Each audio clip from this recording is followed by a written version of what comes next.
Bonjour et bienvenue dans le podcast Dose d'Inspi.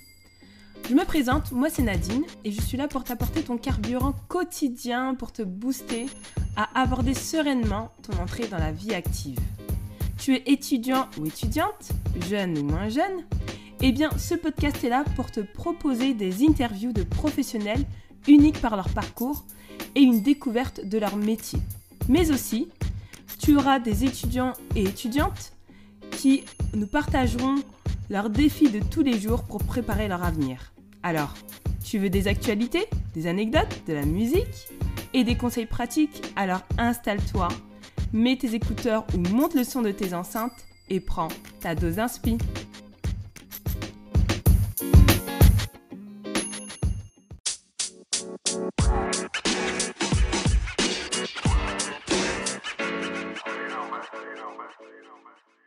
Salut Luis, bienvenue sur mon podcast. Salut Nadine, merci pour l'invitation. Je t'en prie, je suis ravie en tout cas de te recevoir sur ce premier podcast. C'est l'épisode numéro 1, je suis ravie de te recevoir comme première invitée.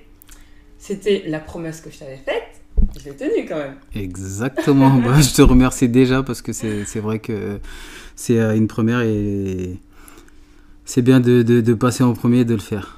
On est parti. Yes. J'en suis sûre que tout le monde se demande, mais c'est qui ce Luis? Luis Lopez, hein. Je vais dire son nom complet et je vais te laisser te présenter en quelques mots. En quelques mots, Luis Lopez, donc avec un S, moi j'aime bien dire S, j'aime bien dire le Z, Luis Lopez. Mais moi je suis un personnage, donc 40 ans, en France depuis 28 ans à peu près. Et comme on va le découvrir un peu plus tard, quelqu'un qui aime bien bouger, qui aime bien la musique, qui aime bien travailler, qui aime bien sa famille aussi. Et le sport, faut pas oublier, c'est une partie importante. Donc voilà en quelques mots qui je suis.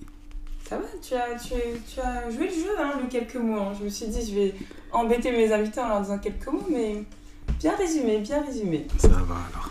Ah, super. Alors, Luis, tu viens justement de nous dire que tu es en France depuis 28 ans. Donc, je comprends que tu es arrivé... à 12 ans. À 12 ans, exactement. D'accord, super. Et qu'est-ce que tu fais dans la vie? Qu'est-ce que je fais dans la vie? Je vis déjà. Directeur de magasin. D'accord. Un gros hobby qui est l'écriture. Père de famille. Oui. Et sportif à petit niveau, on va dire. J'aime faire le sport pour me détendre, pour relâcher la pression de la journée aussi, parce qu'on a des grosses journées. Et voilà. Ok. Donc, je comprends que tu as plusieurs casquettes et que tu multiplies en tout cas les activités pour pouvoir mener à bien tout ce que tu aimes faire dans la vie. Finalement, quand on se dit que tu es directeur de magasin, que j'entends parler de ce que tu fais en tant qu'écrivain, il n'y a rien qui est prédestiné, j'imagine, quand tu es arrivé à 12 ans en France, en Seine-Saint-Denis, il n'y a rien qui te prédestinait à occuper tous ces postes-là. Comment tu as pu faire pour effectivement aller jusqu'au bout de ce que tu souhaitais? C'est une bonne question. Parce qu'en gros, quand on arrive du Cap-Vert à 12 ans et qu'on nous met dans une école en 6e où on doit apprendre l'allemand, l'anglais, alors qu'on ne sait pas parler le français, c'est compliqué. Voilà. Maintenant, je pense que les difficultés que j'ai rencontrées, donc notamment être dans une école où j'étais dans un 6e A aussi, un 6e où... Voilà, il y avait peut-être les meilleurs élèves du collège. C'est les fameuses classes européennes, c'est ça? Exactement. Oui, exactement. Oui, je me souviens, qu'il y avait ça. Exactement. Donc du coup, ça m'a permis aussi, ou ça m'a donné l'occasion d'apprendre beaucoup plus vite et d'être directement confronté à la réalité. Donc je pense que ça m'a aidé à évoluer dans la société. J'habitais dans une cité. J'ai grandi avec pas mal de collègues, d'amis, de potes qui au final se donnaient le plaisir de se donner des excuses. Moi, je ne me suis pas donné d'excuses. J'ai été chercher du travail. D'accord. J'ai trouvé du travail. Je me suis donné à fond et j'ai évolué. Je suis passé par tous les postes, vendeur, premier vendeur, responsable, directeur adjoint et directeur de magasin. Super. Et j'ai adoré faire ça. J'ai adoré le cursus que j'ai eu en interne chez GoSport, on peut dire l'enseigne. Et comment on fait aussi pour faire autre chose à côté, c'est à partir du moment où on a un poste qui nous permet aussi de nous faire plaisir, parce que c'est un poste dans un magasin de sport, Oui. on peut faire des choses à côté. On peut Ok. faire son sport, on peut faire son hobby, et comme je suis quelqu'un qui adore la musique, on peut aussi se faire plaisir, écouter de la musique, voir des concerts, des choses comme ça. Et tu as été attiré par ces magasins-là parce que le sport, c'était quelque chose qui était... Pas du tout. Ah non, même pas? Non, pas du tout. Je C'est suis par tombé hasard dedans par hasard. D'accord, ok. En gros... Le hasard fait bien les choses, hein. Ouais, des fois. En gros, j'ai déposé un CV un jour dans un lapsus, dans un GoSport, et on m'a pris, et après je suis resté dans cette entreprise jusqu'à être au niveau auquel j'ai été et que j'ai démissionné par la suite. D'accord. Je pense qu'on y reviendra dessus après. Mhm. Ok, super. Et finalement, quand tu étais enfant, c'était quoi le métier de tes rêves? Est-ce que tu rêvais d'un métier précis? Moi, je voulais être professeur. C'est vrai? Professeur d'école. Professeur D'école. d'école, d'accord. Ok. Donc un côté tourné vers l'enseignement, vers le fait de transmettre aux autres. Et c'est peut-être ça, je sais même pas. Mhm. Mais quand j'étais petit au Cap-Vert, justement, parce que j'ai fait l'école au Cap-Vert, Oui. j'adorais l'école. J'adorais apprendre, voir ce qu'on pouvait faire de ce qu'on apprenait, justement. Mhm. Et je suis venu en France parce que j'étais appelé par ma mère et tout. Mais je pense que si je serais resté au Cap-Vert, j'aurais sûrement fait professeur, je pense. Ouais. Ouais. Bah, c'est une manière de garder justement ce lien avec le partage de valeurs, la transmission. Et sûrement que tu idéalisais aussi ce poste-là. Possible. Tu as eu des professeurs aussi là-bas. C'est vrai qu'ils représentent quand même une sacrée figure, je trouve, au Cap-Vert, les professeurs. Il y a un certain respect Ouais. vis-à-vis d'eux. Exactement. Et ils savent qu'ils ont un impact fort vis-à-vis des élèves, donc faut pas faire n'importe quoi. Sachant qu'ils sont pas toujours bien reconnus aussi là-bas. C'est pas tout le temps facile. On est d'accord. J'ai des gens de ma famille aussi qui sont professeurs On est d'accord. au Cap-Vert. Et c'est peut-être cette figure-là aussi qui t'attirait. C'est sûrement cette figure, surtout que j'avais une tante, ma tante qui m'a élevé aussi, qui était professeure, Ouais. et qui me permettait d'aller dans des classes et voir ce que faisaient des élèves de mon âge, en fait. Ah, d'accord. Et c'était hyper intéressant, parce que du coup j'étais de l'autre côté et je voyais ce qu'ils faisaient quand ils ne voulaient pas travailler, quand ils se cachaient pour ne pas répondre aux questions que la prof demandait et tout ça. Donc c'était hyper intéressant. Donc, c'est sûrement ça. Ouais, ok. Et donc pour revenir à ton poste aujourd'hui que tu occupes en tant que directeur de magasin, c'est quoi un directeur de magasin? C'est quoi sa mission au quotidien? Un directeur de magasin, c'est quelqu'un qui a un poste entre, on peut dire, le cul entre deux sièges, enfin, on va dire. Parce qu'on est entre la partie magasin, la partie opérationnelle, la partie client et équipe, et entre la partie du siège. Donc D'accord. forcément, on est le réceptacle qui reçoit la pression du haut et qui redescend la pression sans écraser les autres aussi. Donc je pense que notre rôle, c'est vraiment ça. Ouais. Et c'est peut-être ce que j'aime aujourd'hui encore. D'accord. Donc finalement, il y a effectivement ces deux aspects-là, mais il faut autant répondre à des enjeux venant de la direction qu'à des Exactement. enjeux venant de ses équipes, parce qu'on ne peut pas les ignorer, on ne peut pas leur dire c'est comme ça et puis c'est tout. Exactement. Sinon ça devient plutôt un directeur de magasin tyrannique. Tyran, exactement. Mais j'imagine que tu dois rencontrer plein de défis au quotidien. Tu peux nous donner quelques exemples? Des exemples, j'en aurais. J'en aurais tellement. Donc pour revenir au rôle d'un directeur, c'est manager des managers, manager des équipes en direct aussi, et être en connexion avec des acheteurs, parce qu'on a des achats, et comme je disais par rapport au RH, c'est tout ce qui est recrutement, D'accord. formation, Et on peut parler aussi de sanctions, la partie la moins agréable, on va dire. Et après, pour donner des exemples, dans le magasin dans lequel je suis aujourd'hui, on a beaucoup de vols aussi, il y a cette partie. Donc obligé d'avoir un agent de sécurité ou deux. D'accord. Et on est confronté des fois à des choses qui font vraiment mal au cœur. Quand on a des mineurs justement qui viennent voler, c'est assez compliqué. Bah oui, donc, on a l'impression que c'est nos petits frères ou nos petites sœurs, donc ça ne doit pas être évident. C'est exactement ça. Donc il n'y a pas très longtemps, j'ai arrêté un petit justement avec qui j'ai pris le temps de parler, qui me faisait penser à mon petit frère aussi, et c'est des choses qui ne sont pas toujours faciles, mais il faut faire avec. D'accord. Voilà. Donc différentes choses auxquelles tu es confronté au quotidien,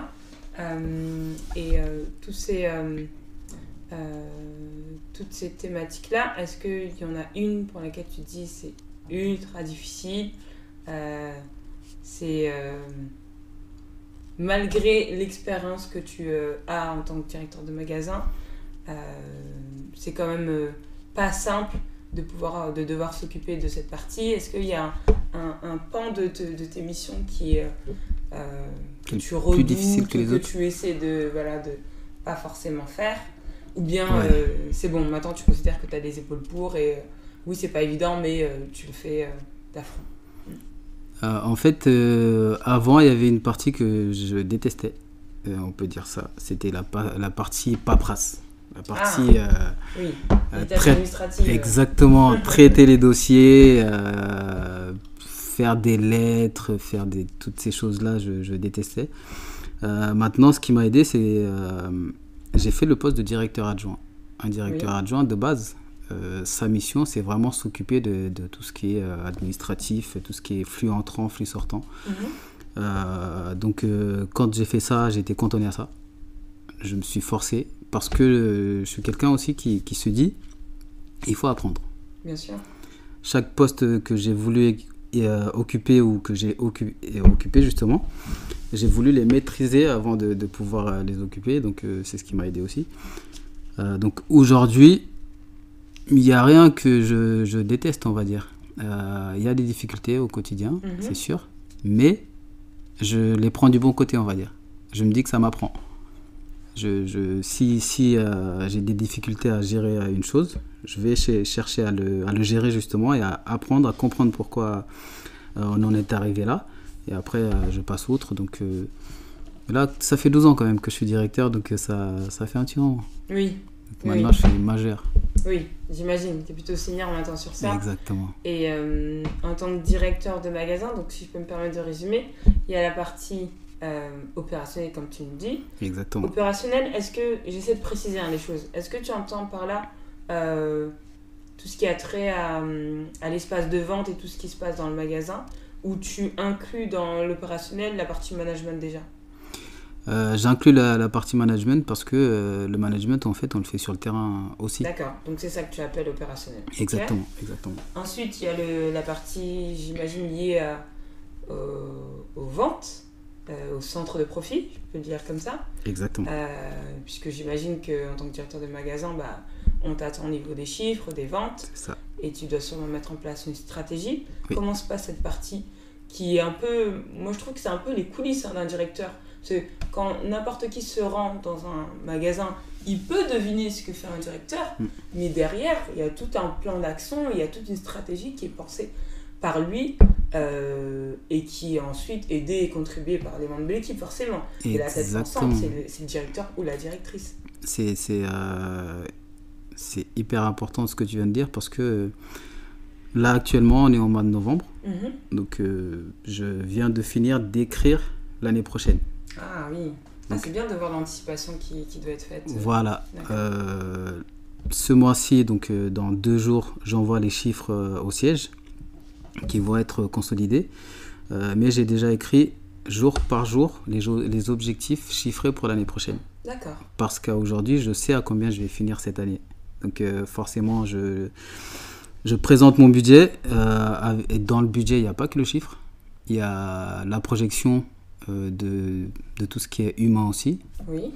Donc si je dis l'année prochaine, je vais faire 8 millions d'euros, je mets en phase combien de personnes je vais aller avec, quelle structure. Oui, les ressources dont tu as besoin. Exactement, pour quel rayon. On parlait de la sécurité tout à l'heure, est-ce que j'ai besoin de plus de sécurité? Il y a l'équipe ménage aussi, on s'occupe de tous les prestataires, donc est-ce que je vais mettre plus de gardiennage, plus de ménage? Et est-ce que je vais aussi dépenser plus de budget pour des travaux? Est-ce que mon magasin est vieillissant ou est-ce que je vais encore tenir un an avec des muraux comme j'ai aujourd'hui? Donc quand tu parles des coulisses, effectivement, on doit anticiper ce qui doit arriver, on doit écrire ce qui doit arriver, des chiffres d'affaires à réaliser jusqu'au planning en gros. D'accord, ok. Donc intéressant. Ouais. Donc cette partie stratégique, on va dire, liée au business. Est-ce qu'il y a un troisième volet? On a parlé du volet opérationnel, le volet business. Le troisième volet, du coup, c'est la partie administrative ou pas exactement, parce que finalement, c'est l'adjoint qui le fait? C'est pas forcément l'adjoint qui le fait, parce qu'aujourd'hui, moi, j'ai un adjoint. Oui. Mais mon adjoint, je le dirige plus vers l'opérationnel sur le terrain, justement, parce que je le mets là où j'ai le plus besoin. D'accord. Il y a un troisième volet, c'est le volet du flux entrant. Tout ce qui est marchandises. Tout ce qui est vêtements. Aujourd'hui, on vend des vêtements, des machines de musculation et autres. D'accord. Et on arrive dans un monde où la fluctuation de tout ce qui est achat est hyper compliquée aussi. Avec tout ce qui se passe un peu ailleurs, dans la guerre en Ukraine ou des choses comme ça. On peut remarquer que tout prend des proportions et tout devient plus cher. Donc il y a cette partie-là aussi. Alors, c'est quoi ton rôle sur cette partie, sur ce volet-là? Parce que tu me parles du flux entrant, des achats. C'est quoi? Tu dois être très vigilant sur les prix et ce que tu achètes auprès des fournisseurs, auprès de la centrale. Comment ça se passe exactement? Parce que pour le coup, je découvre. Non, mais c'est bien que tu parles de la centrale, parce qu'aujourd'hui, je suis chez Intersport, du coup. Oui. On a une centrale qui nous envoie des produits, on va dire, qui représentent environ 60% de ce qu'on vend. Et on a tout ce qui est vente directe aussi aux fournisseurs. D'accord. Donc il faut mailler ces deux parties-là. C'est les acheteurs qui achètent en majorité tous ces produits-là. Mais nous, directeurs, on a nos mots à dire aussi sur les collections, sur ce qui arrive et sur le volume de marchandises aussi à prendre en magasin. D'accord. Quand on a un magasin de 2000 m², on ne peut pas prendre de produits pour 4000 m². En effet. Donc c'est tout ça aussi, mailler et surtout se dire, voilà, l'année prochaine, je vais chercher tant, j'ai besoin de temps, mais il ne faut pas aller... en fait, il faut mettre le curseur là où il doit être. Et vous n'avez aucune difficulté vis-à-vis de ça? C'est totalement justifié que tu fasses tant de volume de commandes, étant donné la taille de ton magasin, les articles dont tu as besoin, ceux qui marchent moins. Tu ne rencontres pas de difficulté par rapport à ça, ou il faut à chaque fois que tu prouves que c'est ce qu'il te faut? Il faut quand même pas forcément prouver, mais convaincre. D'accord. Parce que si je dis demain je veux rentrer à la marque Lacoste, par exemple, il faut dire voilà, il faut prouver que Lacoste va marcher chez moi. Oui, d'accord. Donc tu dois argumenter quand même exactement. Par rapport à ce que tu souhaites effectivement faire entrer dans ton magasin, telle collection, telle marque. Ok. Exactement. Mais du coup, ça veut dire que on va beaucoup parler d'Intersport, je vois. Dans un magasin Intersport, je peux trouver tel type d'article et pas forcément, ou telle marque et pas forcément dans un autre, parce que le directeur de magasin aura peut-être souhaité tenter telle stratégie, exactement. telle vente. Ouais, d'accord. Exactement, okay. Notamment sur les marques, on parlait de Lacoste. Moi, j'ai pas souhaité avoir Lacoste à Torcy, parce que c'est une marque qui se fait beaucoup voler en fait. Ah oui, donc le but c'est pas de tenter les vols. Exactement. C'est un produit qu'on achète cher aussi. Oui. Et donc, en fait, le volume de vol sur ce produit-là ne vaut pas le coup pour le moment. D'accord, ok. C'est marrant, les différents choix que doit faire un directeur de magasin. On ne le voit pas comme ça, mais il y a pas mal de choses qui rentrent en ligne de compte. Et du coup, quand on dit directeur de magasin, ça équivaut au rôle de manager. Moi, j'aimerais savoir, selon toi, c'est quoi les 3 indispensables d'un manager? Quand on dit les 3 indispensables, tu peux l'entendre comme une qualité ou comme une compétence ou comme, voilà, ce pourquoi en tout cas pour toi, pour qu'un manager puisse bien mener sa mission, il faut qu'il ait absolument ces 3 indispensables. Ce seraient lesquels? Moi, je pense que la première des qualités, il faut aimer les hommes. D'accord. Ou les femmes. Avec un grand H. Avec un Oui. grand H. La deuxième des qualités, on peut dire aimer les hommes, mais si on n'écoute pas les hommes qui sont en face, on n'a rien compris pour moi. Et après, il faut aimer le challenge. D'accord. Parce que au quotidien, il faut se challenger, il faut challenger les autres, donner l'impulsion et s'auto-motiver, on va dire. Donc je pense qu'on va rester sur ces 3 choses-là. Aimer les hommes, les écouter et surtout le challenge. Le challenge. Ok, super. Dans ta vie professionnelle, on va revenir un peu sur tout ton parcours, qui, tu l'as un peu dit au début, a été ponctué de pas mal de choses. Tu as eu différentes expériences professionnelles, mais à chaque fois, on sent justement cette progression, cette évolution que tu as eue.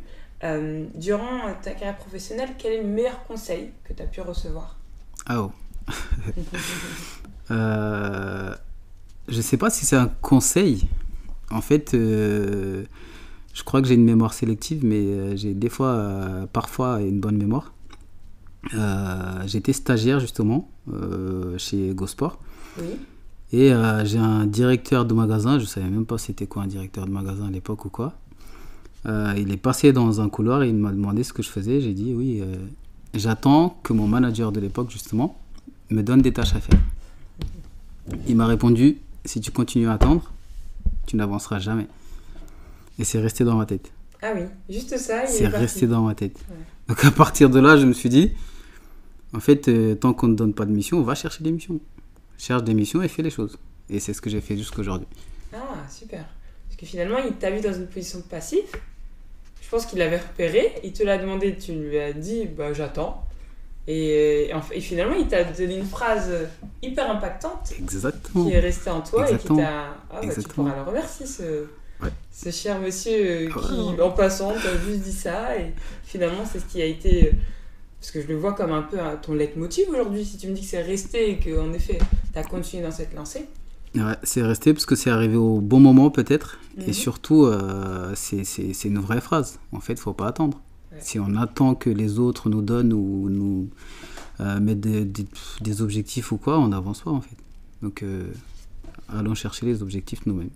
Et comment tu arrives à transmettre ce leitmotiv aujourd'hui auprès de tes équipes? Je ne sais pas. En fait, je m'efforce vraiment parce que pour moi, je me dis qu'il faut être un leader. Mais être un leader, c'est pas nous qui décidons d'être leader ou pas. Donc déjà, j'essaie d'être juste avec chacun. Mais je peux pas demander à quelqu'un de faire quelque chose que moi-même je ne sais pas faire. Donc je sais pas, c'est tous les jours être là, des fois ne pas être là aussi pour voir ce que mes équipes dégagent. Mais je me donne pas le droit de manquer à ma parole, ce que je dis, je fais. Et voilà. D'accord. Donc c'est comme ça en tout cas que tu essaies de l'incarner. J'essaye, exactement. Ok, super. Bon, on a beaucoup parlé de ta première casquette qui, je pense, prend en tout cas le plus de place dans ta vie. Exactement. Et tu nous as aussi parlé d'écrivain, de l'écriture. Ouais. Qu'est-ce que tu peux nous dire là-dessus? Je vais pas donner plus d'indices parce qu'il y a tellement de choses à dire et je trouve que c'est aussi une facette de ta personnalité qui est très très intrigante. Donc, tu es écrivain. Dis-nous, est-ce que tu peux nous en dire un peu plus de cette casquette d'écrivain? En fait, je ne sais pas si je suis écrivain aussi.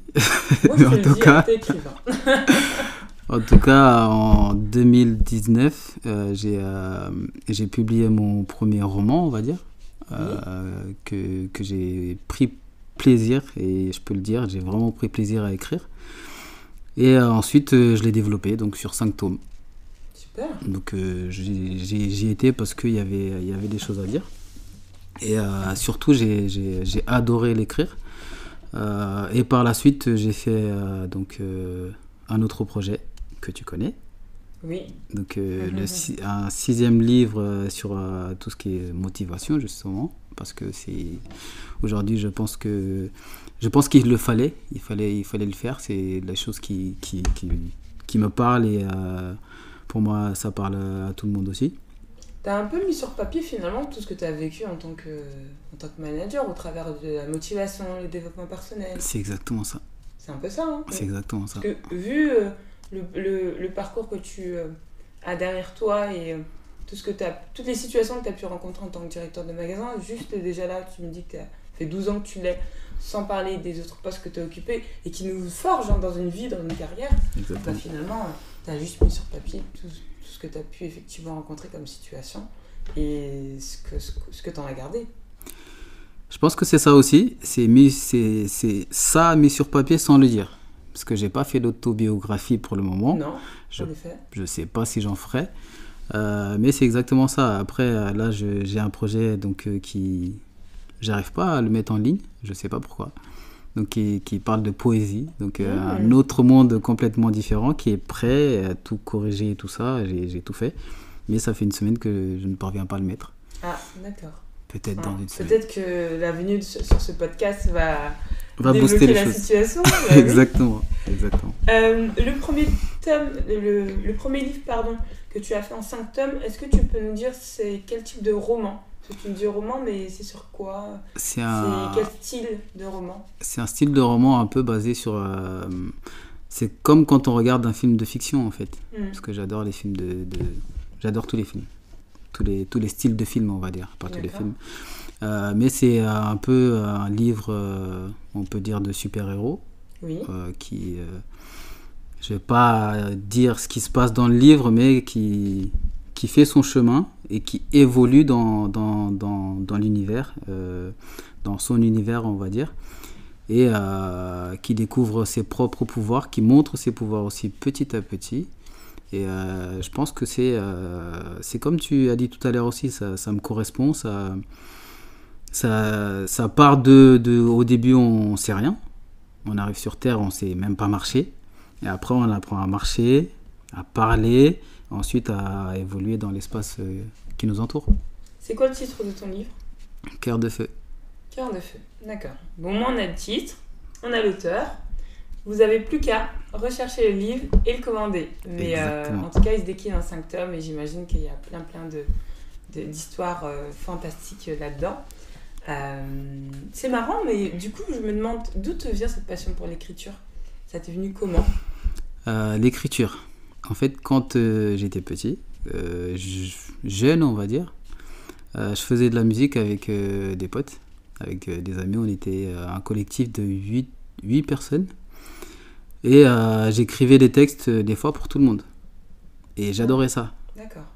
J'aimais vraiment ça. Donc avant d'aller au studio, quand il y en a un qui avait des difficultés, il m'appelait, ouais, est-ce que tu veux bien? Donc j'écrivais pour tout le monde. Et après, ça m'est resté. Et la musique est vraiment une passion aussi. Hein. J'adore écouter la musique, j'adore les beaux textes, avec les bonnes terminaisons, les structures bien faites.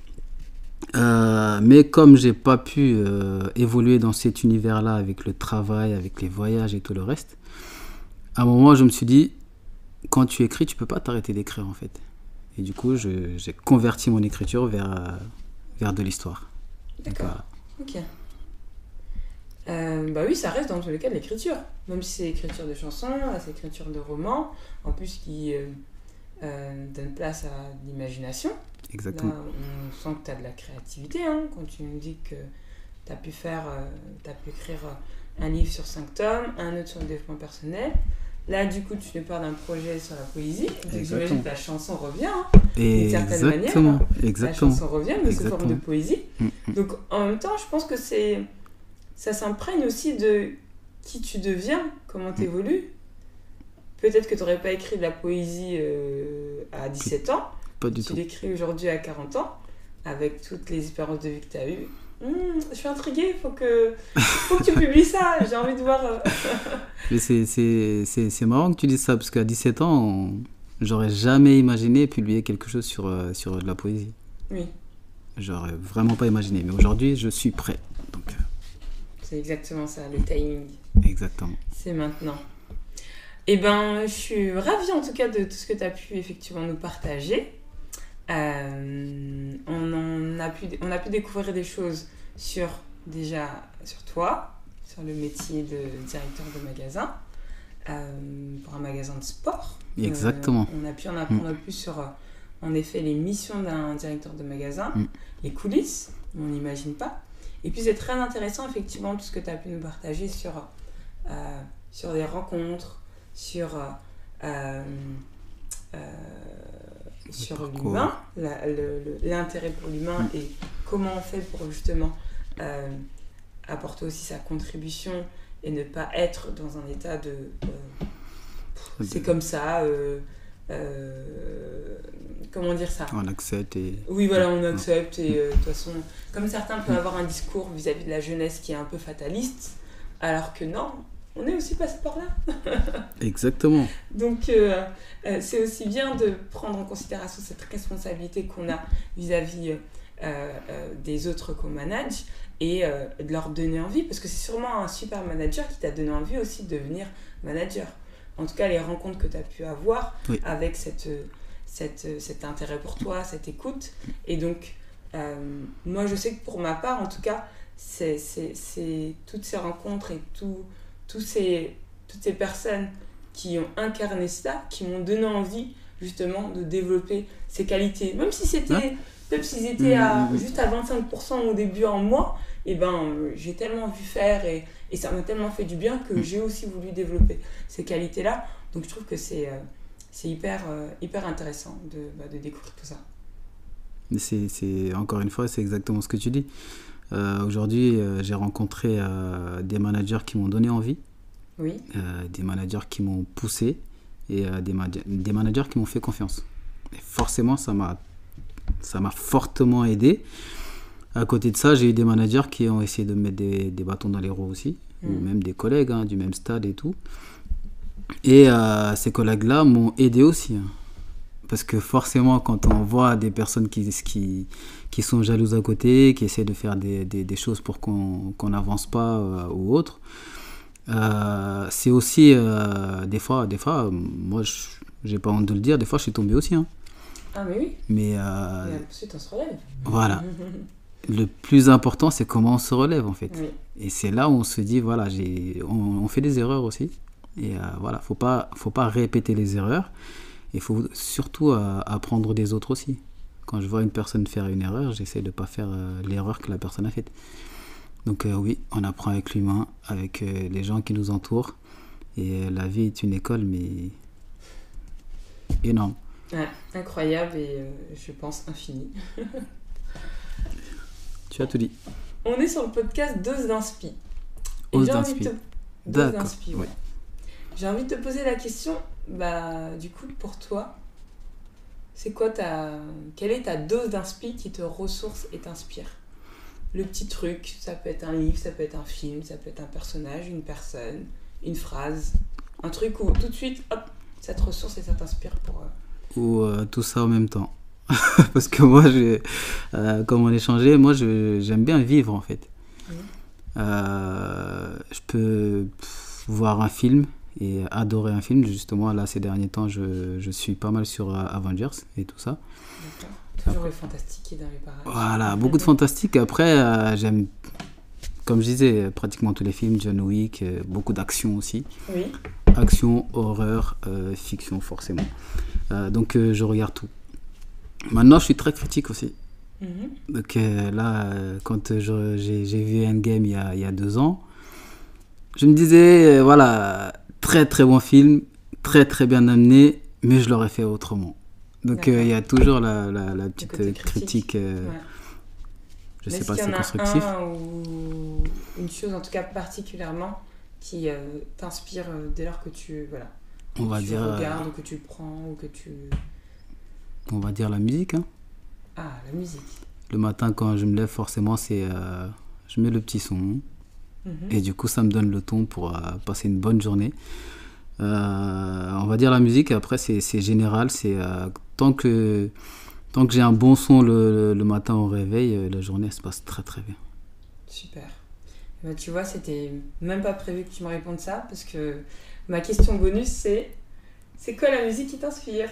La musique qui m'inspire. Le titre, la chanson, le titre, ou l'artiste.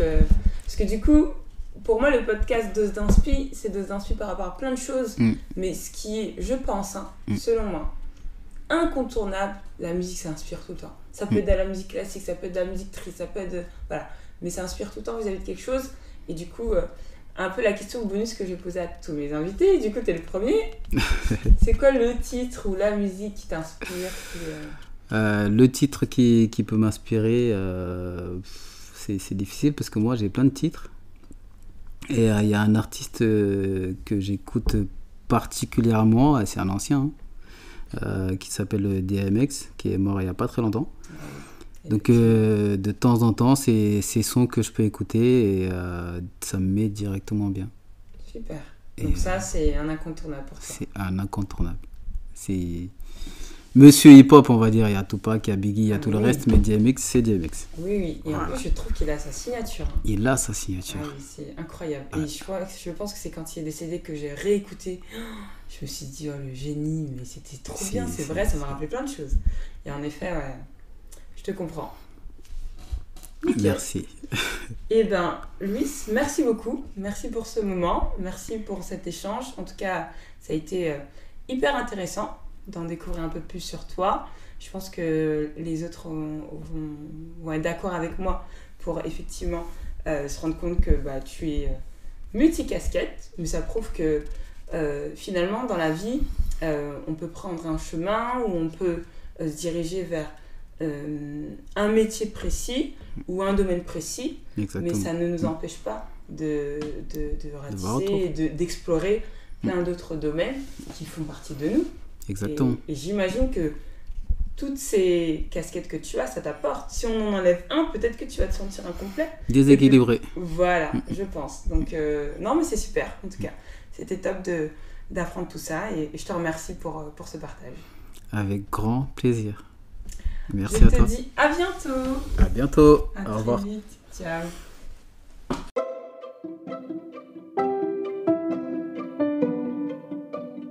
Un grand merci à Louis Lopez pour sa participation sur le podcast Dose d'Inspi. C'était le premier épisode et c'était pour moi une joie et un honneur de pouvoir le recevoir et d'en découvrir un peu plus sur les différentes facettes de son parcours, mais également sur le métier qu'il occupe aujourd'hui. C'est vrai qu'on se rend compte qu'il porte haut et fort des valeurs telles que l'entraide, le respect de l'autre, la transmission, mais également le fait de pousser l'autre à se dépasser.